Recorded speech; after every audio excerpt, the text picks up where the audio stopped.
Arthritis, also known as wear and tear arthritis, is a condition which the natural cushioning between joints wears away. And then orthopedist is a medical doctor uh, that distinguishes between a healthy person's joint and a person with arthritis by looking at their knee X-ray images. Our task is to create a deep learning model that will automate this task and classify between if a person has arthritis present on its knee and or not.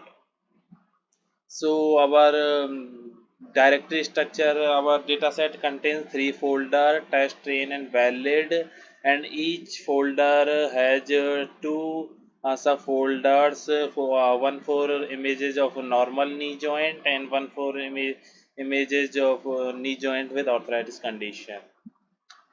First, we have imported all the necessary libraries. Then we have specified the image width and height that we will resize the images to, and all the training test and validation paths.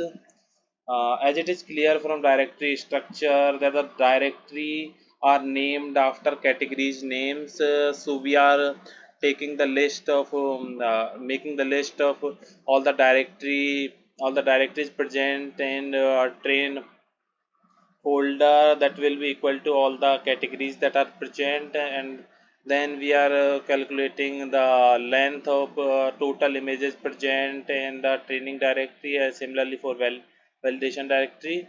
And there are total 200 to 2350 images training images and 641 validation images.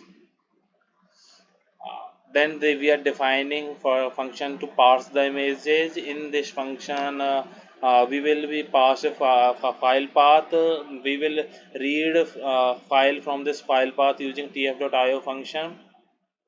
Then we decode the png images using tf image.decode png. It will decode pnv images using uint uh, to uint8 or uint16 tensor. Then we resize the images to pre-specified height and width, and this image tensor, resulting image tensor, consists of unsigned integer pixel values in range between 0 to 255. Passing them directly into the neural network can result in challenge during modeling, such as slowing training of the model. So I have scaled them into the range of 0 to 1 and then return the image.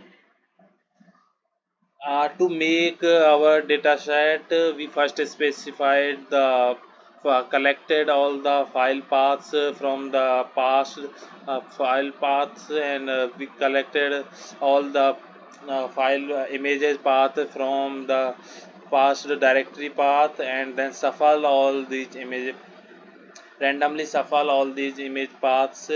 Then we are splitting those image paths to extract the label. We are splitting using a OS path separator, and the last, it will separate the images into the file path components. The last component will be the name of the image, and the second last component will be the directory they are in. So the directory they are in also means the category.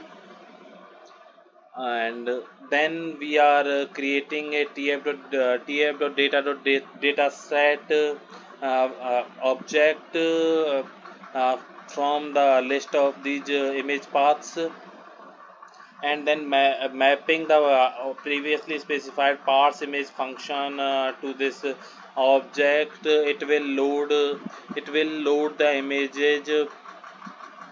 uh, it will load the images from the image paths. Then we are also creating the similar type of object for labels, and then combining these two objects so that our images will be combined with their respective labels, and we are shuffling them with buffer size of 100, and we are specifying the batch size. So I am using the tf.data API to build a efficient and faster input pipeline. Using this batches, it will load images from disk batch by batch instead of loading the entire data set. uh, and we are specifying the prefetch. What this will do, it will do while the image is model is executing training step as on the GPU. The input pipeline will read the next batch and pre-process it on CPU. So it will reduce the extra time taken to load the file while model is trained on the uh, recent train step. And thus we are loading all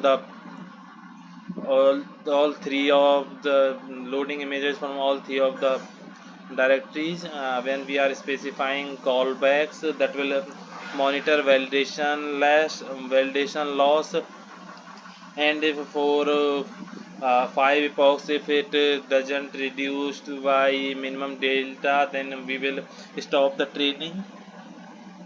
After that, I build a model. I will specify 6 convolution layers, followed by a batch normalization layer, and each of the 2 units of this convolution and batch normalization will be followed by a max pooling layer. All these convolution blocks will be followed by a flattened layer with the and after that I will specify dropout of 20%, and this will followed by a dense layer of 512 units. And I will specify once again dropout of 0.20%, and last that we have specified a dense layer, and this is the output layer with the now this is the output layer. And I build the model in model IX, and printed the summary. We have compiling the model using a Keras Adam optimizer of learning rate 3 to the power minus 4, and sparse categorical cross entropy loss, and it will also measure the accuracy metrics. Then finally I have a fitted model using prefetch dataset DS train for 20 epochs, and after 20 epochs we have uh, training accuracy of 98.6% and validation accuracy for 98.36%. It will early stop it will stopped early in 19th epoch, after 18th epoch. And then we have evaluated a model using a test data set that yielded the accuracy of 97% and 0.07% of categorical cross entropy layers. Then we have serialized the model into the disk in H5 format. Thank you.